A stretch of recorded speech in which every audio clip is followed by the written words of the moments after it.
കനൽ ഒരു തരിയായ CPM-ൽ വെടിയും പുകയും നിറയുന്നു.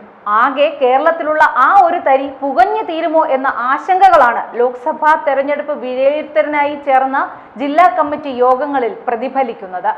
തെരഞ്ഞെടുപ്പ് വിശകലനങ്ങൾക്ക് അതീതമായി പാർട്ടിയിലെ വിഭാഗീയതയാണ് യോഗങ്ങളിൽ മുഴച്ചു നിന്നത്.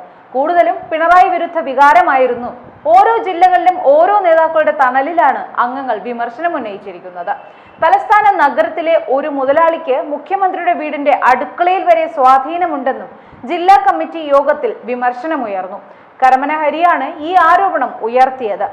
ആരാണ് മുതലാളി എന്ന് സംസ്ഥാന സെന്ററിന് വേണ്ടി പങ്കെടുത്ത M സ്വരാജ് ചോദിച്ചതും പിന്നീട് പാർട്ടി വാക്കാൽ വിശദീകരണം ഹരിയോട് ചോദിച്ചതുമെല്ലാം അച്ചടക്ക നടപടിയുടെ സൂചനയാണ്. മുഖ്യമന്ത്രിയുടെയും മറ്റു ചില മന്ത്രിമാരുടെയും വീടുകളിൽ നിത്യസന്ദർശകരായിട്ടുള്ള തലസ്ഥാനത്തെ ചില പ്രമുഖരെ കുറിച്ചും പരാമർശമുണ്ടായി. മുഖ്യമന്ത്രി പിണറായി വിജയന്റേത് ജനങ്ങളെ വെറുപ്പിക്കുന്ന ശൈലിയാണ്. മുഖ്യമന്ത്രിയുടെ ഓഫീസിനെതിരെയും മുതിർന്ന നേതാക്കളടക്കം രംഗത്തെത്തി. മുഖ്യമന്ത്രിയുടെ ഓഫീസിൽ സാധാരണക്കാർക്കോ പാർട്ടി പ്രവർത്തകർക്കോ പ്രവേശനമില്ല. മുൻപ് നേതാക്കൾക്കെങ്കിലും മുഖ്യമന്ത്രിയെ കാണാമായിരുന്നു. ഇപ്പോൾ ഇതിനും അനുവാദമില്ല. പാർട്ടി പ്രവർത്തകർക്ക് മുന്നിൽ എന്തിനാണ് മുഖ്യമന്ത്രി ഇരുമുമറ തീർക്കുന്നതെന്നും ജില്ലാ കമ്മിറ്റി അംഗങ്ങൾ ചോദിച്ചു. ഒരു കാലത്ത് പിണറായിക്കൊപ്പം നിന്നവരാണ് വിമർശനം നടത്തിയതെന്നതാണ് ശ്രദ്ധേയം. ചില വിമർശനങ്ങളൊക്കെ അതിരുകടന്നുവെന്ന് പാർട്ടി സംസ്ഥാന സെക്രട്ടേറിയറ്റ് അംഗം M സ്വരാജ് ചർച്ചയ്ക്കുള്ള മറുപടിയിൽ പറഞ്ഞു.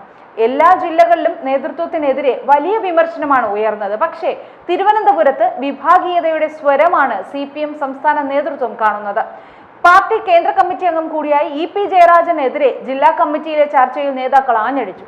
മന്ത്രിമാരായ മുഹമ്മദ് റിയാസിന്റെയും വീണ ജോർജിന്റെയും പ്രവർത്തനങ്ങളിലും നേതാക്കൾ രൂക്ഷമായ അതൃപ്തി രേഖപ്പെടുത്തി. വീണ ജോർജ് CPM മന്ത്രി ആണോ എന്ന് സംശയമുണ്ടെന്ന് പോലും വിമർശനമുണ്ടായി.